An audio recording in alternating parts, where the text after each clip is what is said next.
Sebuah disclaimer yang penting adalah bahwa siapapun orang-orang yang mempertanyakan silsilah habaib di Indonesia itu bukan orang-orang yang membenci habaib, bukan orang-orang yang membenci Nabi dan keluarganya dan keturunannya, bukan, tapi mereka justru adalah orang yang sangat menyayangi, sangat menghormati dan sangat mencintai para habaib itu.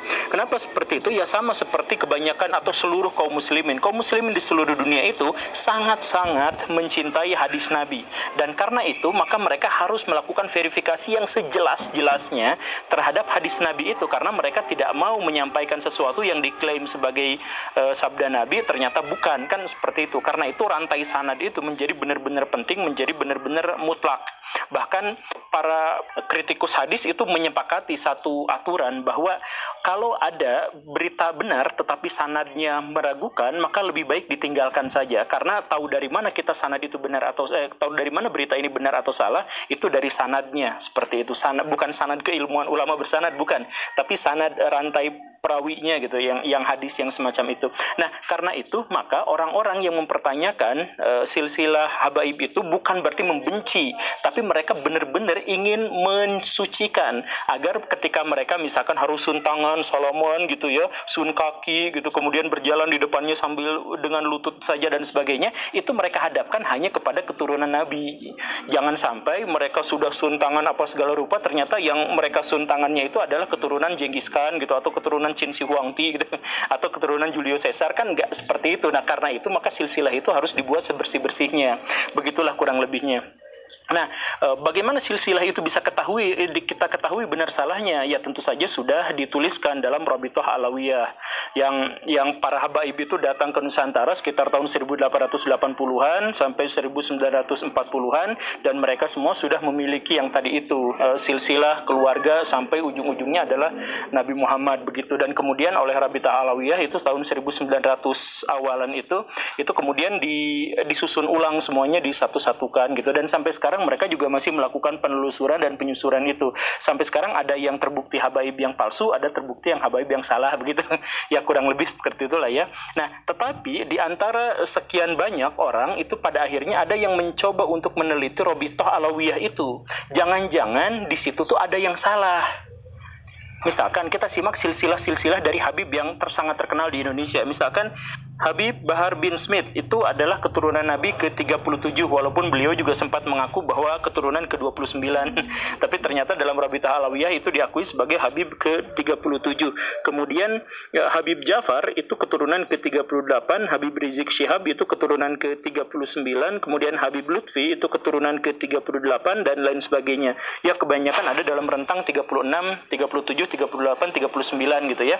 Nah, ini misalkan kita ambil contoh bahwa Habib Rizik Syihab itu diambil dari Fatimah, punya anak namanya Hussein, kemudian Ali Zainal Abidin, kemudian Muhammad Al-Bakir, kemudian Ja'far Shadiq, kemudian Ali Uraidi, kemudian Muhammad An-Nakib, kemudian Isa Arumi, kemudian Ahmad Al-Muhajir, kemudian Ubaidillah, kemudian Alwi Alawin, dan seterusnya sampai ke 38-nya itu adalah Habib Rizik Syihab. Nah, dari situ itu ada masalah menurut Pak Imaduddin Usman yang tadi itu. Apa masalahnya?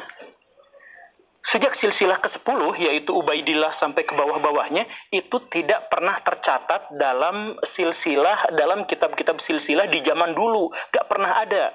Yang ada yang mencantumkan Ubaidillah sebagai leluhurnya Habib Rizik dan lain sebagainya, sampai sekarang, itu baru ada silsilahnya itu tahun 1900-an, tahun 1800-an. Adalah yang mungkin tahun 1700-an.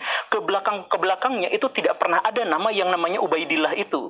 Jadi, bahkan di abad ke-5 Hijriah atau sekitar tahun 1100 Masehi itu ada seorang ulama namanya adalah Fakhrur Razi yang kemudian menulis silsilah kenabian, silsilah keturunan Nabi, dan menyebut bahwa Ahmad bin Isa itu tidak pernah punya anak yang namanya Ubaidillah. Punya anaknya itu adalah Muhammad, kemudian Ali, kemudian Hussein. 3 itu saja, dan tidak ada lagi yang namanya Ubaidillah. Dan karena itu maka Ubaidillah ini adalah anak dari siapa? Ini tidak pernah tertera dalam risalah, dalam kitab-kitab silsilah manapun dalam sejarah. Dan baru nongol itu tahun 1700-an, tahun 1800-an. Dan kemudian diklaim sama habaib-habaib zaman sekarang. Artinya ini sanadnya terputus. Jadi kalau misalkan kita ngambil verifikasi hadis yang standar seperti yang digunakan oleh Bukhari, Muslim, Imam Abu Dawud dan sebagainya, maka ini sanad ini telah terputus dari zaman Ar-Razi, Fahru Razi itu sampai tahun 1800-an. Berarti sekitar 700-800 tahunan kosong, hilang, tidak ada, tiba-tiba muncul ada nama itu masuk ke dalam silsilah kenabian gitu. Nah, maka di sini masalahnya double. Kecacatannya itu adalah ganda. Kenapa? Yang pertama itu adalah bahwa Ubaidillah, nama Ubaidillah itu tidak pernah tercatat dalam kitab silsilah manapun sebelum tahun 1700-an, sebelum tahun 1800-an. Itu yang pertama, tidak tercatat, sanadnya putus. Yang kedua, justru malah kitab abad ke-5 Hijriah atau tahun 1000-an Masehi, 1100-an Masehi justru menyangkal ada namanya Ubaidillah karena Muhammad bin Isa, Ahmad bin Isa itu punya anak yaitu Ali, Muhammad, dan Hussein. Tidak ada yang namanya Ubaidillah. Nah, karena itu maka silsilah Habib Rizik dan sebagainya sampai ke atas, sampai ke Ubaidillah ini terhenti di situ. Jadi kemungkinannya memang kemungkinannya itu bahwa di situ tidak ada yang namanya Ubaidillah, dan karena itu tidak ada keturunan Habib-Habib yang sekarang itu adalah keturunan dari Ahmad bin Isa sebagai keturunan dari Nabi. Itu yang dipermasalahkan oleh Pak Imaduddin Usman. Dari Salut Malkis Mari Susu. Enak susunya gak main-main. Lantas kalau kita sekarang menerima pernyataan dari Imaduddin ini, kesimpulannya, maka kita tidak mungkin menerima habaib-habaib yang ada di Indonesia, karena beliau, mereka semua itu tidak memiliki garis keturunan yang sah yang diterima dalam garis sanad. Begitu. Itu masalah yang pertama. Kemudian masalah yang lainnya juga adalah kalau misalkan Baraya telisik dari silsilah itu, memang silsilahnya sedikit punya masalah dalam hal kalkulasi. Yaitu, coba kita lihat yang tadi ya, Habib Bahar, Habib Rizik, Habib Lutfi, Habib Muhammad, Habib ya dan lain sebagainya, Habib Ja'far juga dan sebagainya, itu adalah generasi ke-36 sampai 39 generasi sekarang itu. Nah, padahal jarak dari Nabi Muhammad ke sekarang itu, kalau misalkan kita masukkan ke Hijriah, itu sekitar 1500 tahun bedanya itu. Jadi Nabi dilahirkan 50 tahun sebelum Hijriah kan, sekarang tahun 1444 Hijriah ketika video ini dibuat.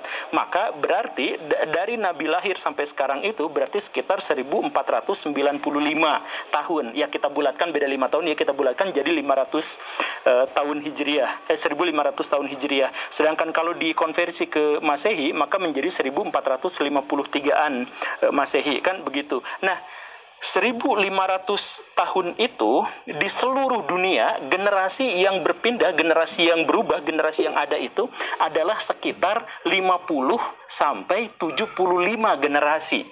Bagaimana ceritanya kalau rata-rata di seluruh dunia itu sekitar 50 sampai 75 generasi, sedangkan para habaib itu hanya sampai ke 37, 38, 39 generasi.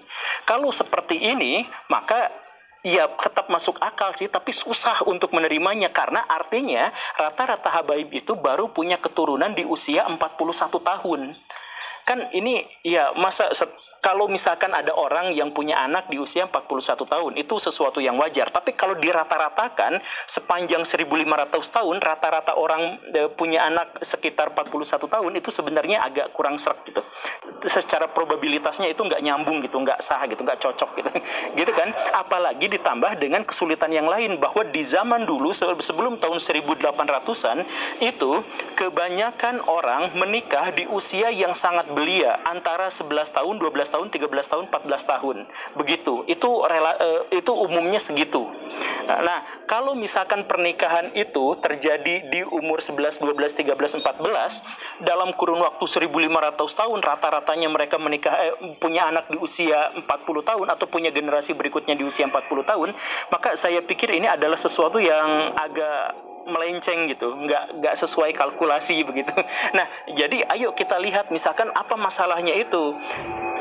Nabi punya pelanjut yang namanya Fatimah itu ketika beliau berusia 34 tahun. Kemudian Fatimah berlanjut ke Hasan itu 19 tahun usianya. Husain ke pelanjut berikutnya yaitu Ali Zainal Abidin itu 33 tahun. Kemudian Ali Zainal Abidin ke Muhammad Al-Baqir itu 17 tahun. Kemudian Al-Baqir ke Ja'far Shadiq itu 26 tahun. Setelah dijumlah jambleh diambil rata-ratanya itu ternyata rata-rata generasi itu berpindah di usia 26 tahun. Dari satu generasi ke generasi berikutnya rata-ratanya itu adalah 26 tahun. Wajar, normal, masuk akal. Iya kan? Semuanya masuk akal. Nggak ada yang sampai 40 tahun. Tetapi setelah Ahmad bin Isa yaitu Ubaidillah, nah di sini adalah masalahnya seperti yang tadi ya, Pak Imaduddin itu mempermasalahkan Ubaidillah itu tidak ada sanadnya, tidak ada garis silsilahnya, tidak ada catatannya. Nah, dalam kalkulasi ini juga jadi masalah ketika Nabi sampai Ja'far Shadiq katakanlah itu rata-rata 26 tahun dan itu wajar, itu masuk dalam rata-rata orang di seluruh dunia. Pada masa berikutnya dari Ubaidillah itu menjadi sangat berbeda. Misalkan Ahmad bin Isa ke Ubaidillah itu 40 tahun rentang perbedaannya. Kemudian Ubaidillah ke Ali anaknya itu 30 tahun, Ali ke Alwi 20 tahun, Alwi ke Muhammad 40 tahun, Muhammad ke Alwi generasi berikutnya itu 60 tahun. Kemudian Alwi ke Ali 20 tahun, generasi-generasi berikutnya Alwi ke Muhammad 30 tahun, Muhammad ke Ali 30 tahun, Ali ke Muhammad 34 tahun, Muhammad ke Alwi 26 tahun, Alwi ke Said Ali itu 50 tahun, Said Ali ke Muhammad generasi selanjutnya itu 55 tahun. Artinya ada di antara mereka itu yang baru punya anak setelah 60 tahun, setelah 55 tahun, setelah 50 tahun dan sebagainya. Dan ini rata-rata ke bawahnya gitu. Jadi rata-ratanya tetap selalu di atas 30 tahun. Nah, ini sebenarnya menjadi sesuatu yang agak bermasalah, menjadi sesuatu yang aneh. Ditambah lagi kalau misalkan Baraya melihat, mengecek silsilah itu, di situ selalu ada juga yang aneh, yaitu angka tahun dari kelahiran orang-orang yang tanpa sanad tadi itu, ya menurut Pak Imaduddin tanpa sanad itu selalu berangka tahun genap sempurna. Misalkan Ubaidillah lahir tahun 320 Hijriah, Ali Al-Mubtakir itu 350 Hijriah, Muhammad Al-Maula itu 390 Hijriah, Alwi Syahib itu 450 Hijriah, Ali Qoil Qasam itu sekitar 470 Hijriah, dan Muhammad Sohib itu 600 Hijriah, dan seterusnya dan seterusnya. Angkanya itu pas. Jadi tahun 600, tahun 700, tahun 650 gitu. Semuanya itu gak ada yang koma-koma sekiannya gitu. Begitupun dengan jarak antara dari ayah ke anaknya itu juga pasti genap pas gitu, puluhan gitu, nggak ada satuannya gitu. Nah, ini kan sebenarnya agak rancu, agak aneh gitu. Jadi bagaimana ceritanya kalkulasi itu selalu rata-ratanya adalah sekitar 41 tahun, kemudian rentang dari satu generasi ke generasi yang lain itu sekitar 2 atau 3 kali lipat daripada generasi yang pada umumnya, dan kemudian angkanya juga dipas-pasin semuanya seperti itu gitu. Ini saya pikir sih nampaknya juga rancu. Nah, jadi dalam hal ini maka kita menemukan ada tiga aspek yang benar-benar meragukan silsilah para habaib di Indonesia. Yang pertama itu adalah tes DNA yang menunjukkan bahwa misalkan yang marga Syihab saja sampai sekarang itu ternyata 50%-nya itu adalah DNA India. Itu yang pertama, tes DNA. Kemudian yang kedua itu adalah dari rantai sanad yang biasa digunakan oleh kaum muslimin di seluruh dunia, itu ternyata sanadnya terputus, baru muncul tahun 1800-an, bahkan sudah dibantah sanadnya, bukan hanya terputus tapi terbantah sanadnya dari kitabnya Fakhrur Razi dan kitab-kitab yang lainnya.